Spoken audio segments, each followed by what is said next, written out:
A 5 horas del aumento de 26 centavos en el precio de las gasolinas extra y Ecopaís, la actividad en las gasolineras es habitual en el país, salvo en Quito, donde la concurrencia aumentó.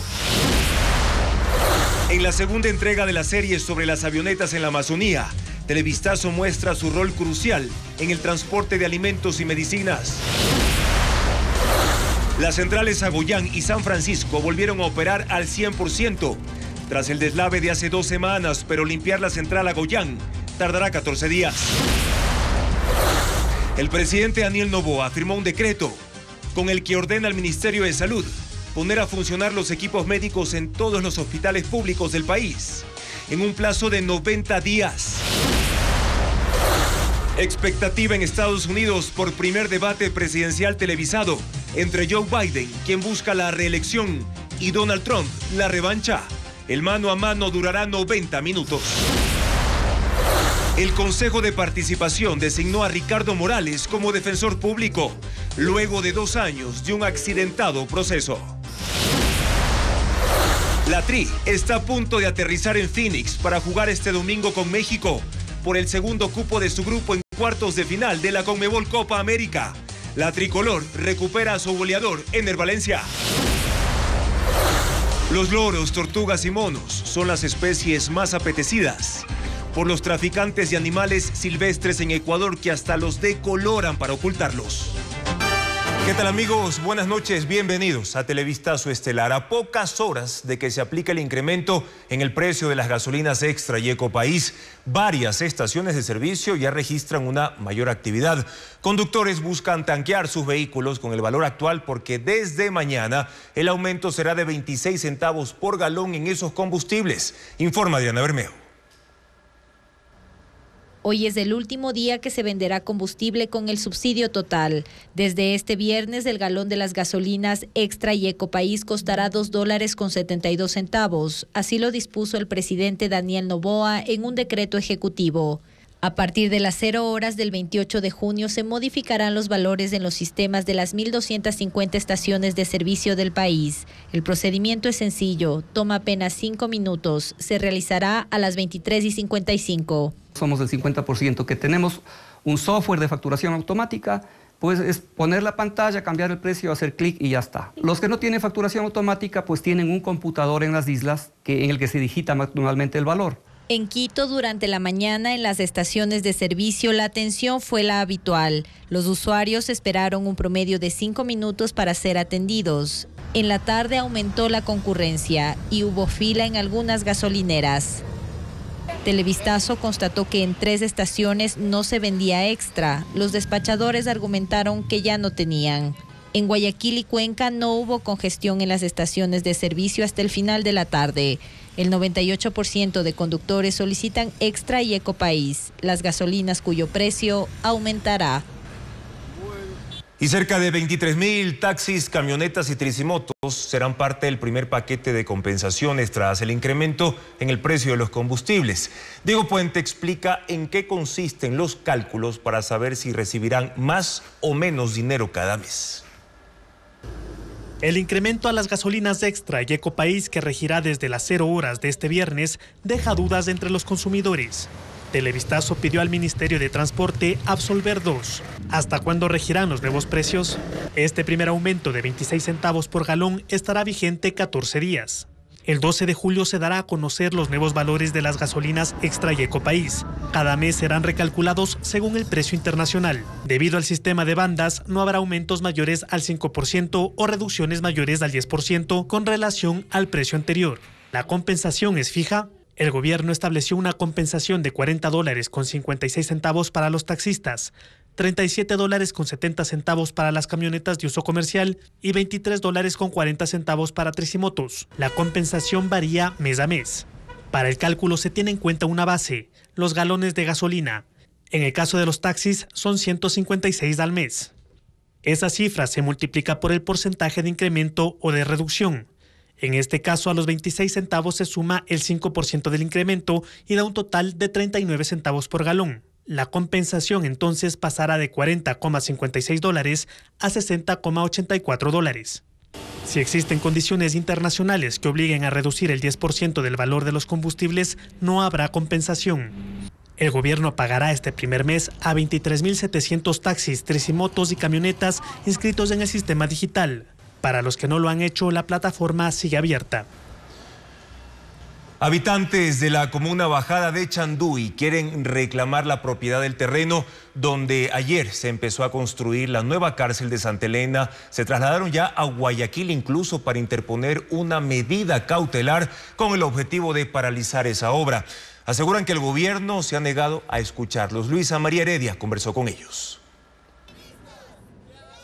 Son comuneros de Bajada de Chanduy, provincia de Santa Elena. Con sus pancartas y consignas llegaron a Guayaquil este jueves para presentar con la asesoría legal del Comité por la Defensa de los Derechos Humanos una medida cautelar con la que esperan frenar la construcción de la nueva cárcel. Los trabajos iniciaron la mañana del miércoles, con la ampliación del único camino de acceso y con la deforestación de una parte del predio La Envidia, un bosque virgen, en el que el gobierno de Daniel Noboa dispuso que se levante la obra. Los comuneros insisten en que tienen documentos que les acreditan la titularidad ancestral de las tierras, que han intentado mostrarle al gobierno. Hasta ahora se nos ha ignorado y de una manera arbitraria.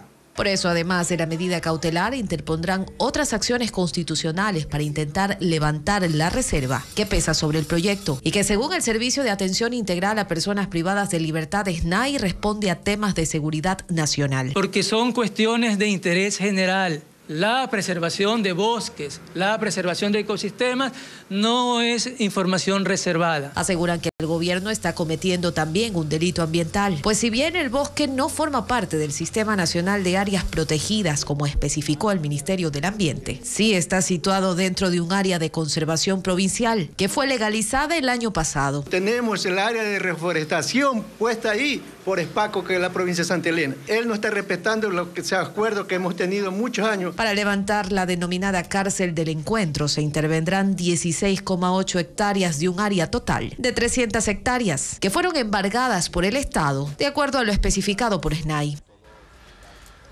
Las centrales Sagoyán y San Francisco volvieron a operar al 100% de su capacidad. Ambas fueron afectadas por el deslave de hace casi 2 semanas y la limpieza continúa. Francisco Garcés recorre la zona y actualiza la situación de las hidroeléctricas. La hidroeléctrica Agoyán en el río Pastaza fue afectada por la crecida y los deslaves del domingo 16 de junio.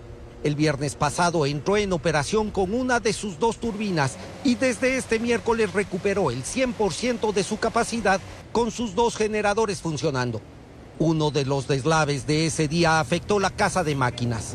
El agua se filtró por los elevadores y canales de cables y llegó hasta los equipos electromecánicos que debieron ser apagados.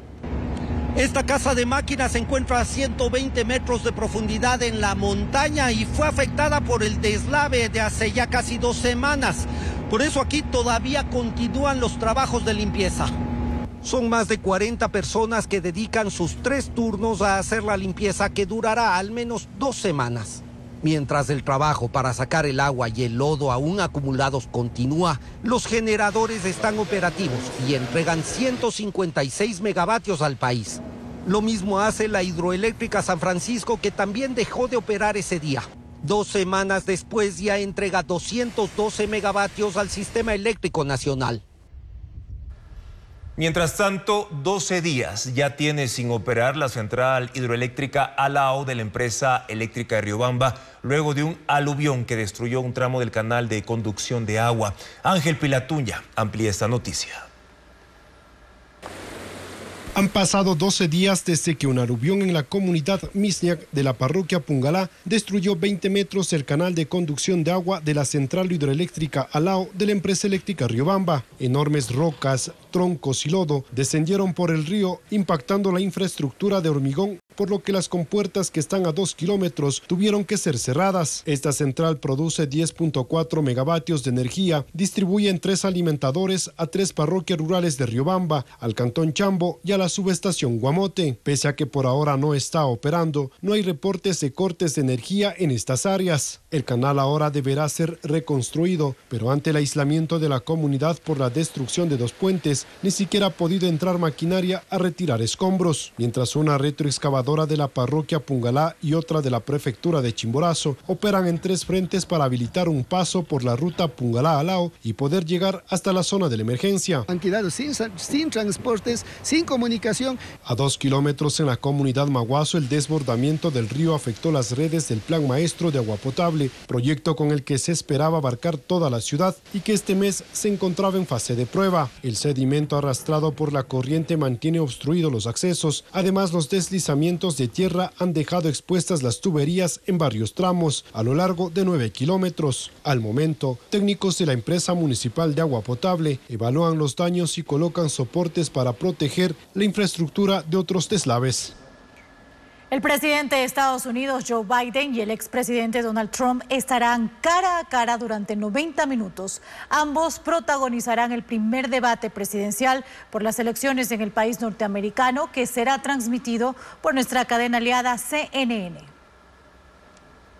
¿Qué tal? Desde Atlanta les saluda Gustavo Valdés. No soy Jake Tapper, no soy Dana Bash, pero ellos van a ser los que están sentados aquí en el Anchor Desk, en la mesa de los conductores del debate presidencial de CNN en los estudios de Atlanta, algo histórico para nosotros, en la casa donde nació CNN hace más de 40 años. Este es un estudio que ha sido modificado. Generalmente aquí se utiliza para transmitir los juegos de béisbol. Aquí están los comentaristas Papi Ortiz, Pedro Martínez, Alex Rodríguez. Y ahora lo han transformado en un escenario político. He contado al menos 10 cámaras, así es que la cobertura va a ser impresionante. Y como les decía, la transformación del estudio, de estudio deportivo, donde generalmente aquí hay un diamante de béisbol donde hacen demostraciones, ahora es el escenario donde un presidente actual y un expresidente se enfrentarán. Se hizo un volado, se aventó la moneda y decidieron, Joe Biden ganó esa moneda y decidió estar del lado derecho de la pantalla, que significa estar de este lado del escenario, y es aquí donde el presidente va a estar durante estos 90 minutos de CNN. Estamos a aproximadamente 1,5 metros de distancia. Donald Trump estará aquí. Él tendrá la última palabra. Vamos a tener transmisión no solamente desde este estudio, sino también de otros lugares aquí en lo que es la casa de CNN, a la que le damos la bienvenida y esperamos que nos acompañen durante el día de hoy y el análisis por los días que vienen. Joe Biden y Donald Trump se enfrentarán esta noche en el primer debate televisado de la campaña por la presidencia de Estados Unidos. Tendrá una duración de 90 minutos y se han establecido reglas que eviten interrupciones frecuentes mientras exponen los candidatos. Tampoco habrá público en el estudio. El debate en la ciudad de Atlanta pone frente a frente al presidente Joe Biden con el expresidente Donald Trump. Biden va por la reelección inmediata y Trump por la revancha, pues perdió en 2020, año en el que debatieron por última vez en un programa en el que las interrupciones fueron frecuentes.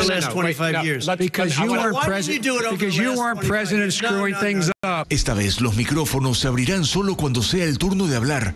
Se manejarán tiempos estrictos para las exposiciones y réplicas. No podrán tener apuntes ni consultar con sus asesores durante las pausas. Y sobre todo, no habrá público en el auditorio. Trump se ha preparado para esta noche con su equipo en debates simulados en medio de los actos de campaña. Y Biden se recluyó en la residencia de Camp David para recibir entrenamiento en temas sensibles y respuestas a posibles ataques de Trump. Biden trae a cuestas la subida de precios en Estados Unidos, el multimillonario financiamiento de la defensa de Ucrania y de Israel, la crisis migratoria y los líos judiciales de su hijo Hunter Biden, hallado culpable de posesión irregular de un arma de fuego. Trump, en cambio, llega con una condena por 34 delitos de falsificación de registros empresariales para ocultar pagos a cambio de silencio a la ex actriz porno Stormy Daniels, cuya sentencia aún no se anuncia. Acumula multas por más de $200 millones en otras demandas civiles y pesa sobre él la amenaza de un juicio por supuesta responsabilidad en el asalto al Capitolio, así como la posesión ilegal de documentos secretos y otras causas. Trump, de 78 años, y Biden, de 81, son además los aspirantes a la presidencia con mayor edad en la historia de Estados Unidos, tema sobre el cual debaten más bien los votantes. Algunos esperarían que el encuentro de hoy los ayude a decidirse, pues por ahora, Biden y Trump están empatados en la intención de voto.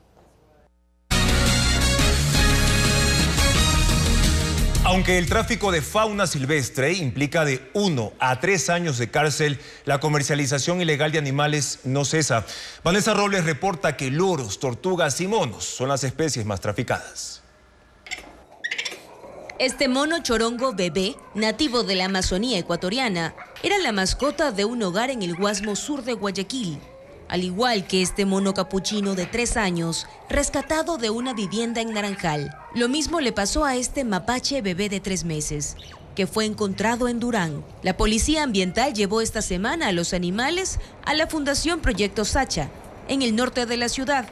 Son parte de los 100 ejemplares de 25 especies, víctimas del tráfico ilegal de fauna silvestre, que permanecen en este centro de paso. Llegan animales muy cachorros, por ejemplo, monitos bebés o mapaches bebés, que en ocasiones las personas creen que es buena idea tenerlos en sus casas, cuando son muy mal alimentados, porque todos los animales que ingresan por tráfico ilegal, por mascotismo, tienen déficit nutricional. Según los activistas, los traficantes buscan confundir a la autoridad.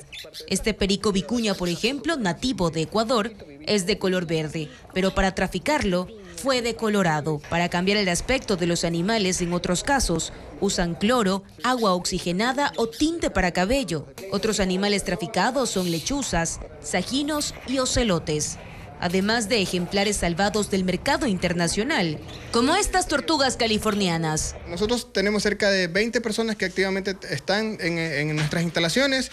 La mayoría, cerca del 90%, son personas voluntarias, son biólogos, veterinarios. Somos el centro que atiende cerca del 80% de los casos de tráfico de fauna. Hemos recibido animales de todas las provincias. 300 uniformados de la Unidad de Policía Ambiental se encargan de acudir al rescate de los animales en el país y llevarlos a centros de atención, en su mayoría por denuncias anónimas al ECU 911. En 2023 recuperaron 4.911 ejemplares silvestres. La mayoría fueron boas, loros, tortugas y monos. En lo que va de este año, ya suman 2.929 rescates. En Guayaquil, Durán y San Borondón, las alertas son diarias. Alrededor de unas 7, 8 alertas diarias. En el año 2022 pasamos a lo que es los récord Guinness a nivel nacional como la unidad de protección del medio ambiente que más ha rescatado especies en el Ecuador. El Ministerio de Ambiente no tiene centros propios para rescate de fauna silvestre. Trabaja con fundaciones aliadas. El reporte de la entidad es inferior al de la policía. Contabilizó 700 ejemplares durante el 2023, principalmente en Orellana, Napo, Sucumbíos, Guayas, Carchi, Imbabura y Pichincha. A 11 días del deslave en el sector Río Verde de Baños, en Tungurahua, 135 familias damnificadas todavía permanecen en albergues hasta tener una reubicación definitiva.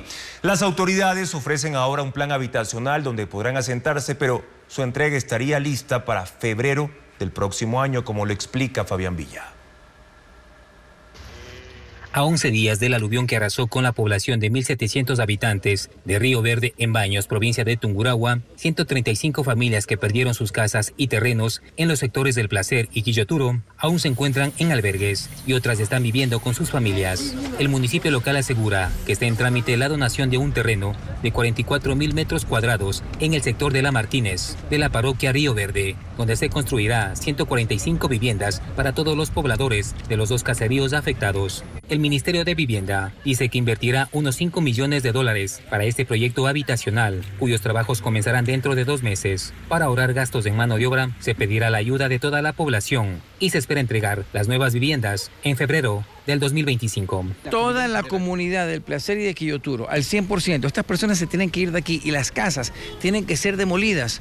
Y el alcalde está haciendo ya, en virtud de que se encuentran en polígono de riesgo, una ordenanza para que aquí no sea zona habitable.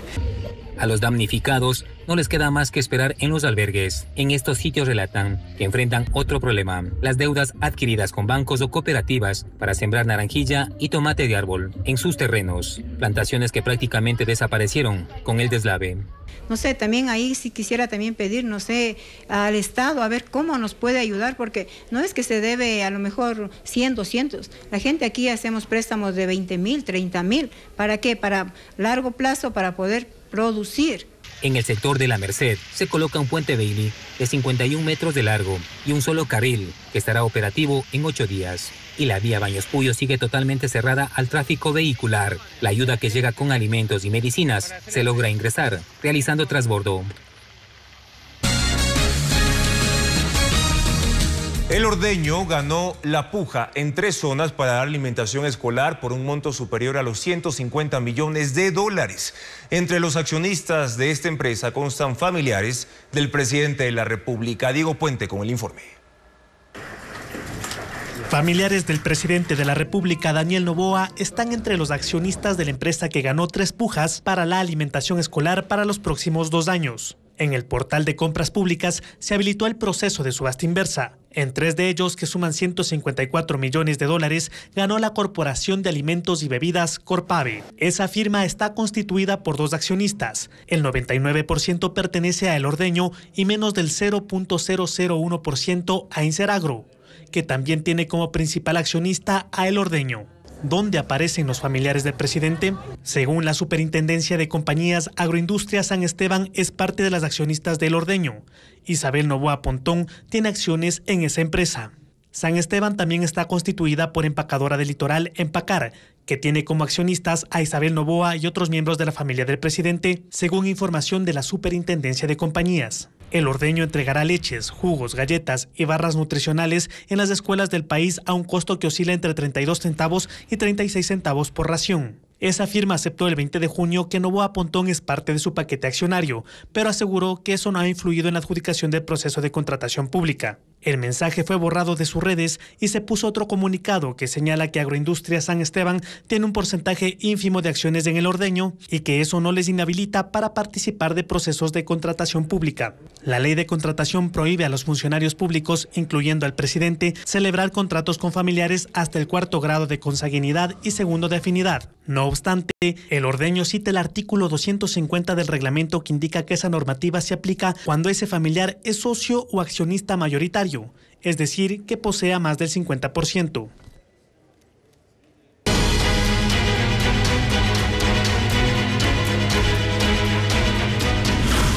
Bolivia, de golpe a autogolpe. Bolivia atraviesa por una compleja situación social, económica, pero sobre todo política. Una disputa interna por el control del partido de gobierno enfrenta al presidente Luis Arce y al exmandatario Evo Morales, lo cual afecta incluso el avance de iniciativas del Ejecutivo en el Congreso. La situación general desafía las intenciones de Arce de buscar la reelección en 2025. Reporta Pedro Jiménez. El movimiento al socialismo, partido de gobierno en Bolivia, está dividido en su liderazgo. El presidente Luis Arce tiene la representación oficial, mientras que Evo Morales se escuda en sus seguidores que lo impulsan en el camino hacia las elecciones del próximo año, al punto que una asamblea popular lo nominó como candidato, a pesar de que el Tribunal Constitucional anuló la reelección indefinida, lo que supone la inhabilitación de Morales, al haber determinado que un presidente no puede gobernar más de 2 veces en forma continua o discontinua, y Evo Morales ya gobernó desde 2006 hasta 2019 cuando fue derrocado. La pugna política ha hecho incluso que diputados pro Morales se unan en ocasiones a la oposición para frenar proyectos del presidente Arce. En lo económico se destaca el deterioro de lo que alguna vez se llamó el milagro boliviano, que tuvo un rápido crecimiento y control de la inflación. Ahora la falta de dólares hace que la venta de la divisa estadounidense sea limitada, afectando también a las importaciones de bienes de consumo y para la producción. Mientras que en lo social, el incremento de costos afecta también a los servicios de salud, lo que aumenta el descontento entre la población. El gobierno ha tenido además que contener manifestaciones y bloqueos de vías que fueron constantes, sobre todo en 2023. 17 personas fueron detenidas en Bolivia en relación con los acontecimientos del 26 de junio que el gobierno calificó como un fallido golpe de Estado.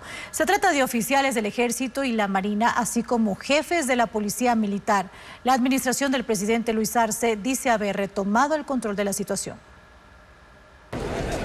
La zona de la Plaza de Murillo, donde está el Palacio Presidencial en La Paz, estuvo todo el día con resguardo policial. Había patrullaje constante, mientras en la ciudad de El Alto, grupos indígenas cerraron vías en una manifestación de apoyo al presidente Luis Arce, quien denunció la movilización militar de ayer como un intento de golpe de Estado.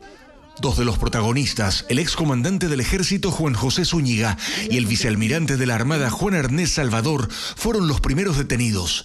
La Fiscalía les inició un proceso por atentado contra el presidente y destrucción de bienes públicos y privados. Y esa tarde, en una sala de la Fuerza Especial de Lucha contra el Crimen, el ministro de Gobierno Eduardo del Castillo dijo que había otras 15 personas aprehendidas.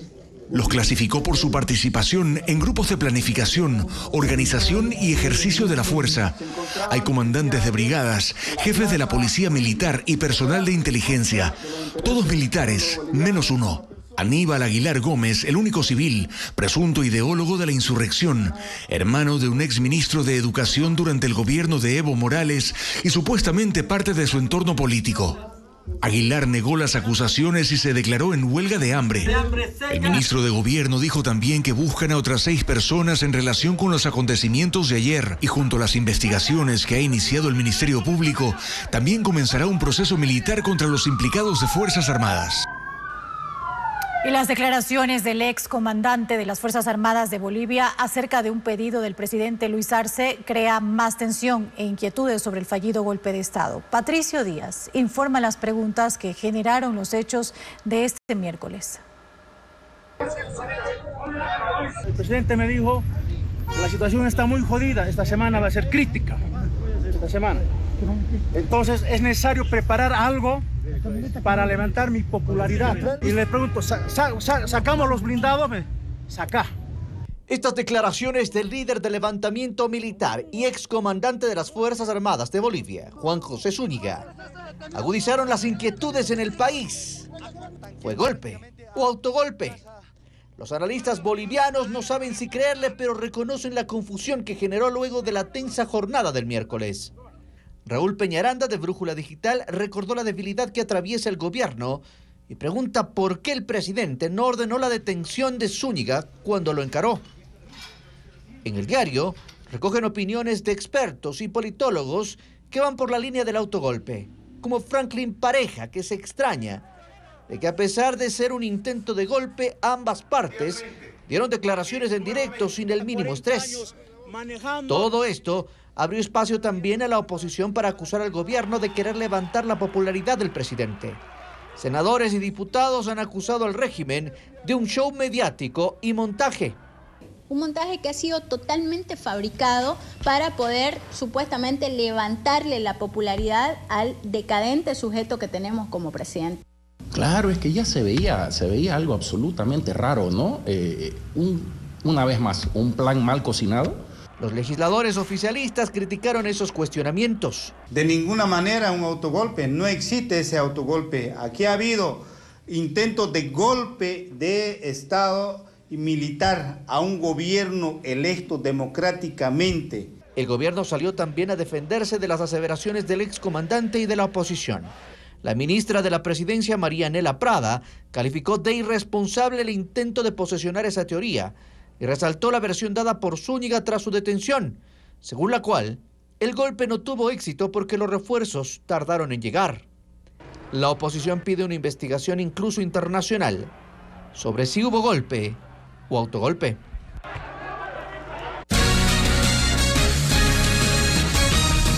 Ricardo Morales es el nuevo defensor público. La designación se dio en medio de un criticado concurso que duró más de 2 años. Fabiola Santana presenta además un perfil de Morales, quien deberá ser posesionado por la Asamblea Nacional.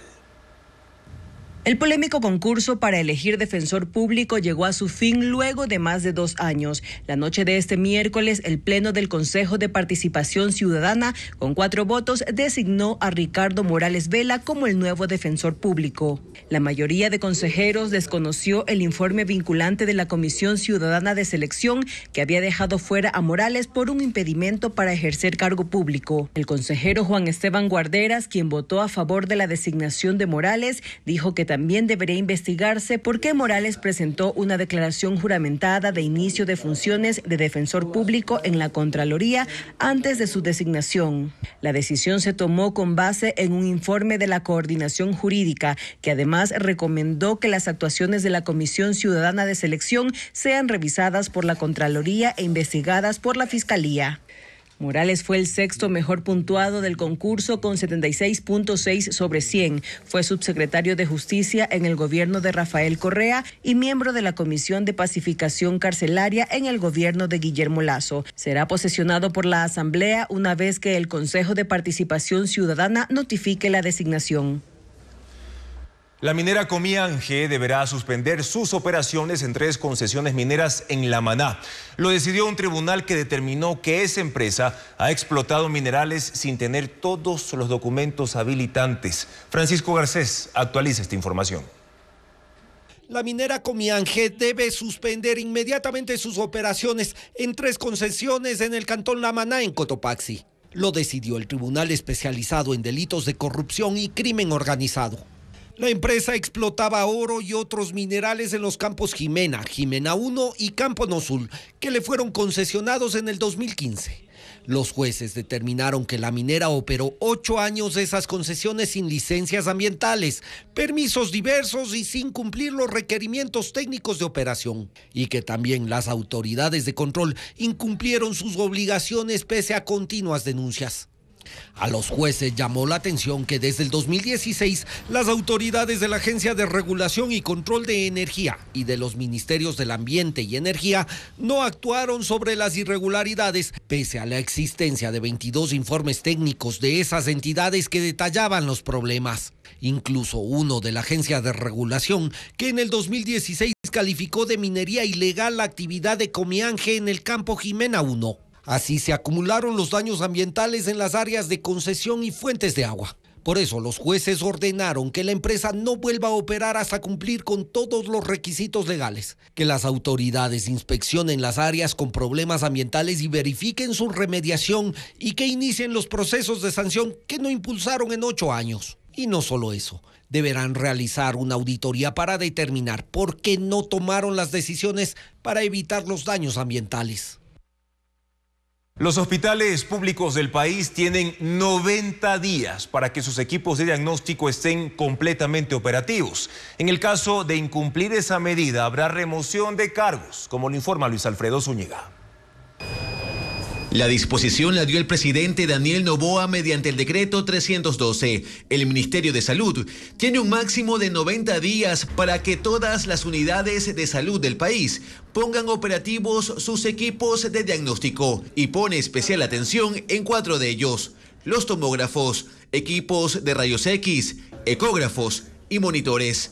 El documento señala que en el plazo establecido se deberá garantizar su correcto funcionamiento y disponibilidad para la atención de la ciudadanía. En el artículo 1 del decreto se advierte a las coordinaciones zonales y a los gerentes de hospitales que su inobservancia resultará en la remoción del cargo del superior jerárquico responsable. El Ministerio de Salud será el encargado de supervisar y verificar el cumplimiento y deberá hacer controles para que los médicos y demás personal sanitario cumpla con las jornadas de trabajo establecidas. Esta decisión se tendrá que aplicar en los 157 hospitales de la red pública y demás unidades de salud. Se toma en el marco de quejas de usuarios por falta de equipos y personal para su atención en hospitales públicos, además de denuncias de la Comisión Nacional Anticorrupción por irregularidades en la compra de insumos médicos. 3 jueces de la Corte Provincial de Santo Domingo serán vinculados al caso Plaga. Por su fuero, el juez anticorrupción que llevaba la causa elevó el expediente a conocimiento de la Corte Nacional y ahora los procesará la fiscal general. informa Jacqueline Rodas.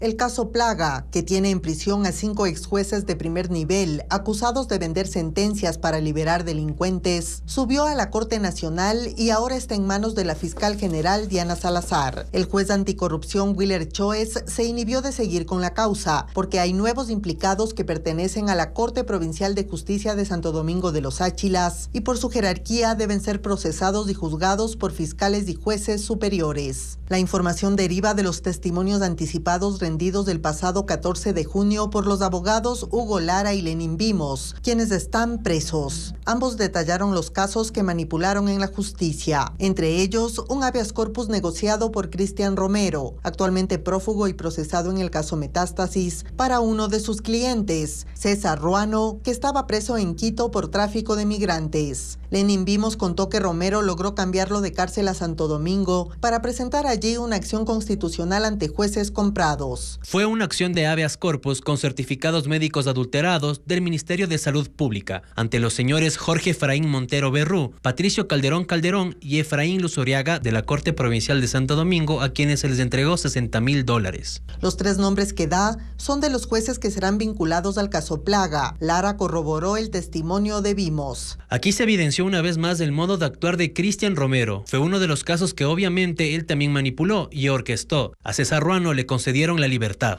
En las próximas horas, la Secretaría de la Corte Nacional realizará el sorteo para designar al juez penal, que desde hoy conocerá el caso Plaga y convocará a la audiencia para vincular a los 3 jueces provinciales por el delito de delincuencia organizada. Wilman Terán quiere quedarse en la cárcel 4 de Quito. Esta tarde pidió a la Corte Nacional que le conceda un habeas corpus y se conforme una comisión con la Iglesia Católica y la Cruz Roja para que analice su situación. Dice que en La Roca sufre tratos crueles e inhumanos.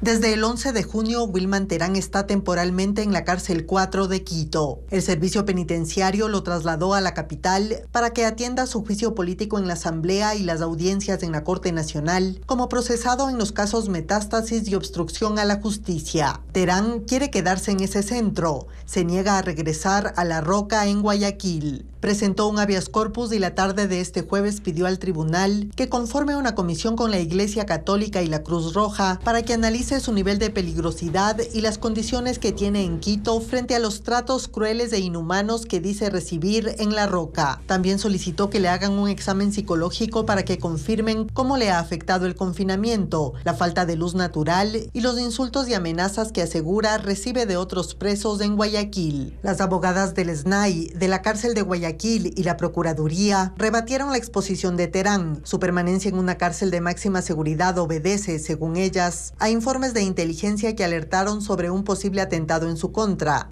y evidenciaron que él no ha presentado pruebas del presunto maltrato sufrido. También cuestionaron que Wilman Terán repita los argumentos de un habeas corpus anterior que ya fue rechazado por otro tribunal de la Corte Nacional. El expresidente del Consejo de la Judicatura pidió 12 pruebas en total. Los jueces dispusieron que se entreguen hasta el próximo martes y las revisarán el miércoles 3 de julio antes de tomar una decisión. La defensa jurídica de la periodista y activista política Alondra Santiago antepone acciones de protección para que se aclaren los motivos por los que el gobierno le revocó la visa que garantizaba su permanencia en Ecuador. Por tener madre ecuatoriana, expertos en materia migratoria consideran que se deben respetar los derechos que el Estado concede, como lo informa Hernán Higuera. El próximo sábado se terminará el plazo que el gobierno dio a la periodista Alondra Santiago para que permanezca en el país. Ella ingresó al Ecuador en el 2006 con una visa de amparo a la que se acogió por tener madre naturalizada ecuatoriana. La visa de amparo precisamente habilita la permanencia por reunificación familiar y la tenía por tiempo indefinido. El gobierno se la ha revocado. La acusa de cometer actos que atentan contra la seguridad pública y la estructura del Estado, pero no ha dado explicaciones y solo evocó informes secretos de inteligencia. La visa de amparo sí se podía retirar, dice Carlos Yuxi, abogado experto en temas migratorios. La autoridad, por unas cuestiones de soberanía, claro, puede declarar esta revocatoria de visa, pero tampoco puede, digamos, hacer como una cortina de humo y calificar inclusive como, digamos, inseguridad a la patria, por decirlo de esa manera, ¿no? Entonces, esa lesividad no está clara, al menos para nosotros los profesionales en derecho. Al ser hija de ecuatoriana, ella puede en los 5 días que le otorgó la Cancillería, antes de deportarla, reclamar, por ejemplo, la revisión de la medida administrativa o anteponer su reclamo por falta de motivación de la revocatoria de visa. Si hasta el sábado no alcanza a hacer todo eso, podrá hacerlo según Eduardo Santos tras salir del país. Y todo este proceso tiene que estar esperanzado a una respuesta favorable por parte de una administración. Y mientras esto se da, usted os permanece en situación irregular, lo cual agravaría su condición, o lo tiene que hacer fuera del país y esperar fuera del país a que esta situación migratoria cambie. La madre también podría reclamar por ser ecuatoriana su derecho a la reunificación familiar. El abogado de la activista ha planteado 2 acciones de protección ante la Corte Constitucional y una de revisión de la medida ante el Viceministerio de Movilidad Humana. Es una acción de protección con un pedido de medida cautelar conjunta. Vamos a interponer un recurso de apelación al acto administrativo notificado de revocatoria de visa y una acción de habeas data para poderle pedir al gobierno ecuatoriano, en este caso al CIES, al Ministerio del Interior y al mismo Ministerio de Relaciones Exteriores y Movilidad Humana, los documentos con los cuales, según ellos, sustentaron y motivaron la resolución sancionatoria. La revocatoria se da tras la polémica publicación de una parodia contra el gobierno en la que Santiago usó la letra del himno nacional. Ella antepone su activismo político por sobre la norma que le obliga a respetar las reglas que fija el Estado a quienes concede visas. Pero ese es otro debate que se está dando en el campo político. Esta mañana ocurrió un accidente de tránsito en la provincia de El Oro. En Huizo, en el cantón Pasaje, un bus de la cooperativa Pasaje con 25 usuarios tuvo una falla en los frenos. Chocó contra las barandas metálicas del puente sobre el río Tobar y cayó al abismo. El siniestro dejó un fallecido y 10 heridos, rescatados por brigadistas y trasladados a un hospital. Según las autoridades, el conductor del vehículo huyó.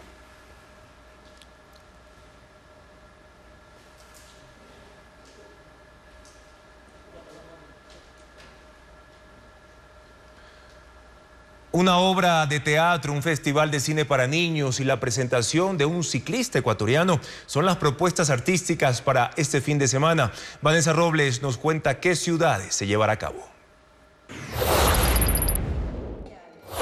La 13ª edición de Guaguacine se desarrolla esta semana en el Museo Antropológico y de Arte Contemporáneo MAC de Guayaquil. Las funciones serán hasta el viernes de 10 a 12 del día y de 2 a 3 y media de la tarde, dirigida a niños y adolescentes. Son 23 producciones con temas de salud mental, la familia y ambiente, entre otros. El acceso es gratuito y se replicará en Pichincha, Morona Santiago y Santa Elena.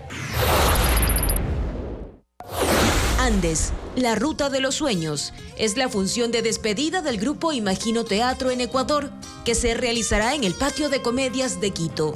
La historia es inspirada en la vida del campeón olímpico de ciclismo Richard Carapaz, con el mensaje de que los sueños están hechos para cumplirse. Será el 29 de junio a las 6 de la tarde. Y todos nuestros amigos invitados van a estar con nosotros. 40 años con amor y humor. Es la propuesta teatral de los hermanos Garzón y Osvaldo Segura en la Casa de la Cultura Núcleo Azuay de Cuenca. Los actores de la recordada serie Mis Adorables Entenados recrearán escenas de la trama y situaciones cómicas para el público. La función es el 28 de junio a las 8 de la noche. Es la última vez que llega. La mayoría legislativa acorrala al Ejecutivo con comisiones especiales para analizar su trabajo. La primera que revisa el informe de la Nación y la segunda que fue creada para investigar los actos de corrupción en el régimen. Patricio Díaz amplía este tema. La mayoría legislativa acorrala al gobierno. 2 comisiones investigan al Ejecutivo. La primera para analizar el informe de la Nación. El jueves, el Pleno decidió crear otra para investigar irregularidades en contra de la administración pública dentro del gobierno. Y mencionaron la situación en el sector eléctrico, las últimas adjudicaciones en las cárceles y otros temas. Construye impulsó el pedido y tuvo el respaldo del Partido Social Cristiano, Revolución Ciudadana y algunos independientes críticos del gobierno. En esta mayoría defienden la comisión como parte de sus facultades fiscalizadoras. Si es que le molesta que se conforme una comisión para que investigue los temas, es un problema del señor. Nosotros vamos a seguir fiscalizando. Los integrantes designados son Jaime Moreno de Construye, Blasco Luna del Correísmo, Giovanni Benítez del Partido Social Cristiano, Mariana Yumbay de Pachacutic y Nicole Saca, de ADN. Mientras tanto, la comisión que analiza el informe de Daniel Noboa a La Nación, de 28 minutos, ya lleva 20 días y analiza pedir una prórroga. Los informes de La Nación en los últimos periodos fueron revisados por la Comisión de Régimen Económico. Esta vez no. La preside una legisladora oficialista y las fuerzas entre los asambleístas del gobierno y de oposición son casi iguales. La mayoría se decidió más bien por una comisión multipartidista en la cual hay un solo legislador del gobierno. Y el oficialismo se encuentra más arrinconado porque la mayoría lo amenaza con iniciar un proceso de sanción contra 2 de sus legisladores por sus declaraciones sobre el supuesto intento, negado por la Asamblea, de declarar incapacidad mental del presidente. Estaremos vigilantes para que no suceda tampoco. Creemos que el presidente ha sido uno de los que más ha luchado frontalmente contra la corrupción y el crimen organizado y que por ende ha tenido represalias de algunos sectores políticos. Y en esas condiciones la Asamblea empieza una nueva semana en la que el oficialismo no tiene margen de maniobra frente a una mayoría que ya no le da tregua.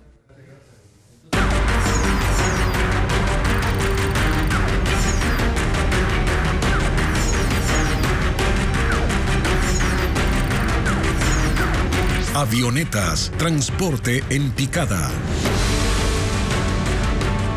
Las avionetas del Oriente se usan principalmente para evacuación médica, traslado de médicos rurales, profesores, material electoral también en época de elecciones. Además, el envío de alimentos y agua para las comunidades. Diego Puente con una segunda entrega.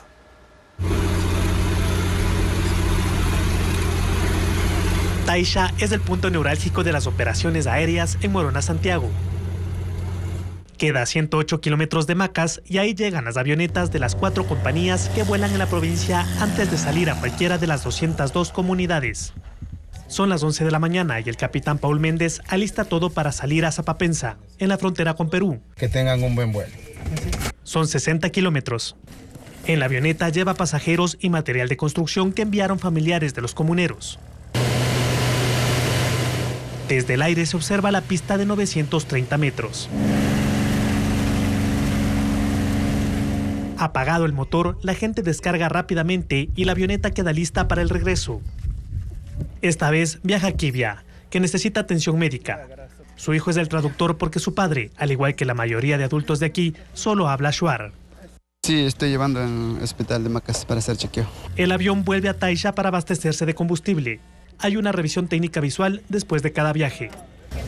El despegue depende de que la torre de control autorice. No lo hace porque desde las comunidades reportan mal clima. Descargan todo mientras el capitán busca otro punto donde no esté lloviendo.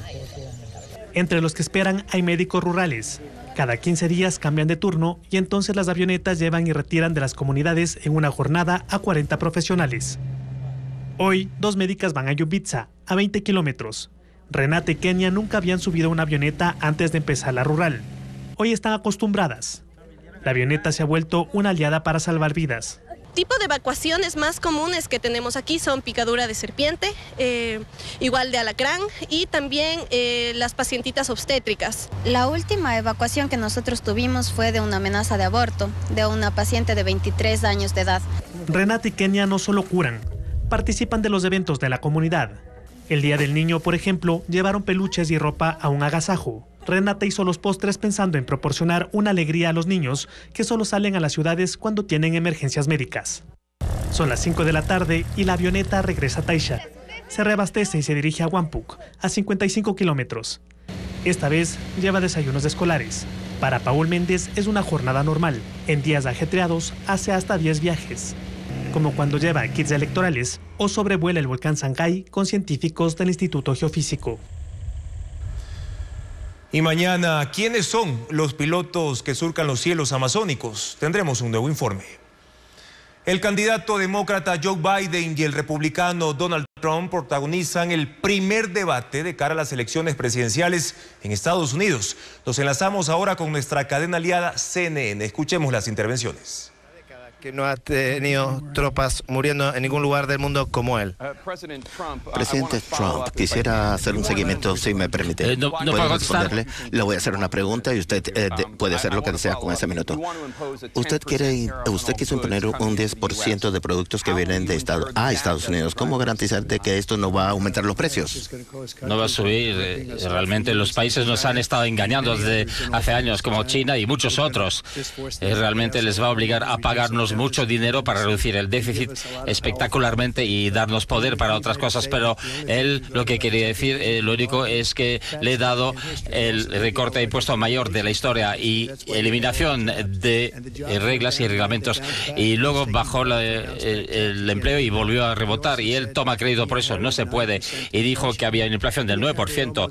No había casi nada de inflación, y fue así por 14 meses, y luego se disparó bajo su liderazgo porque gastó dinero con mucha gente que no sabían lo que hacían y no saben lo que hacen, y es la administración la peor que ha habido en la historia. Y en cuanto a Afganistán, lo que pasa en Afganistán, yo estaba saliendo de Afganistán, pero con dignidad, con fuerza, con poder. Él salió, fue un día vergonzoso, el más vergonzoso de la historia de este país. Trump, en los últimos 8 años, en ambos gobiernos, la deuda nacional subió a récords. De acuerdo con un análisis, el presidente aprobó 8 billones y el presidente Biden más de 4 billones en deudas nuevas. Presidente, muchos de los cortes que ha dicho usted deben esperar el próximo año. ¿Va usted a extenderlos o va más, como dice? Mientras que Estados Unidos tiene esta deuda pública tan récord, ¿cómo las corporaciones van a pagar menos impuestos de lo que pagan ahora? Porque esos recortes han dado un impulso a la economía, incluso después de COVID. Fue tan fuerte que superamos COVID mejor que cualquier otro país. Pero eso ha dado un impulso. Ahora, cuando hicimos recortes de impuestos, el impuesto sobre sociedades bajó del 21 al 9% y más allá. Incluso hubo más ingreso con menos impuesto y las empresas traían billones de dólares de regreso al país. El país estaba como nunca antes y estábamos listos para reducir la deuda utilizando el oro líquido y ese petróleo y ese gas que está debajo de nuestros pies. Íbamos a tener algo que nadie iba a conseguir. COVID nos dio duro, le di una situación inmejorable con todas las terapias y todo lo que nosotros pusimos en marcha. Le dimos algo estupendo. Recuerden, más gente murió bajo su administración, aunque habíamos arreglado las cosas. Más gente murió bajo su administración que la nuestra, y nosotros estuvimos en medio de eso. Y mucha gente no quiere mencionarlo, pero hay mucha más gente que ha muerto bajo su administración con un mandato, un desastre. La vacuna... Están tratando el tema económico los aspirantes a la presidencia de los Estados Unidos en un debate que empezó ya hace 11 minutos y durará en total 90 minutos. Mañana aquí en Televistazo tendremos un resumen de este histórico debate que enfrenta a un presidente en funciones y a un expresidente de los Estados Unidos.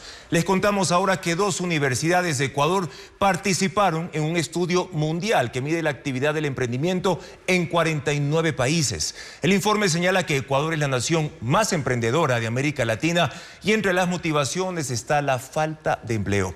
Diego Cuenca nos muestra los resultados. Ecuador es el país más emprendedor de América Latina, pues la tasa de actividad emprendedora es de 32.65%. Esto significa que 3 de cada 10 habitantes crearon nuevos negocios, según Global Entrepreneurship 2023, un estudio mundial en el que participan 49 países. La información sobre Ecuador fue investigada por la Escuela Politécnica del Litoral ESPOL y la Universidad Técnica Particular de Loja UTPL. Sus investigadores revelaron los datos este jueves en Guayaquil. En Ecuador, el 90.84% de los que están emprendiendo te indican que esa es una de las motivaciones más críticas, que es la escasez del empleo. Entonces, esa escasez del empleo hace que los emprendimientos no tengan este componente innovador que yo le estaba mencionando, sino que estoy tratando de hacer algo para subsistir. La mayor parte de los emprendedores son jóvenes entre 25 y 34 años, que buscan crecer en el comercio al por mayor y menor, también en actividades de alojamiento, servicios de comidas y en la industria manufacturera. pero el 9,66% no se sostiene en el tiempo. Los emprendedores nos dicen, no está siendo rentable mi emprendimiento, nos dicen, no tengo ya más fuentes de financiamiento, se acabaron, tengo problemas personales. Los emprendimientos que analizaron son tradicionales, que en su mayoría son informales, y también pequeños negocios formales. El 52% están liderados por hombres y el 48% por mujeres. Los hombres se perciben que tienen mayores capacidades para emprender en relación a las mujeres. Las mujeres presentan mayor temor al fracaso al emprender que los hombres. El informe concluye que los efectos de la pandemia causaron que los emprendedores adapten sus modelos de negocios a la tecnología y tengan una visión amigable con el medio ambiente. En Perú, 33 artistas callejeros unieron su afición por Star Wars con una obra social y convirtieron las paredes de una calle abandonada en un enorme mural. Su obra rinde homenaje a la conocida franquicia y se ha convertido en un atractivo turístico. El arte transformó completamente la calle Girón del centro de Lima. Ahora es un enorme mural con los personajes de Star Wars, pero hasta hace poco era un espacio lleno de basura con paredes sucias. 33 artistas callejeros limpiaron la zona y en 3 semanas la convirtieron en un lienzo de 500 metros, donde desplegaron todo su talento. Eligieron la temática de Star Wars para rendir homenaje a los 25 años del estreno de la película La amenaza fantasma, aunque en el mural hay personajes de toda la saga. Los artistas han creado un grupo llamado Latas por la Ciudad, con el que transforman espacios abandonados en obras de arte callejero, como este mural, que ahora es un atractivo turístico.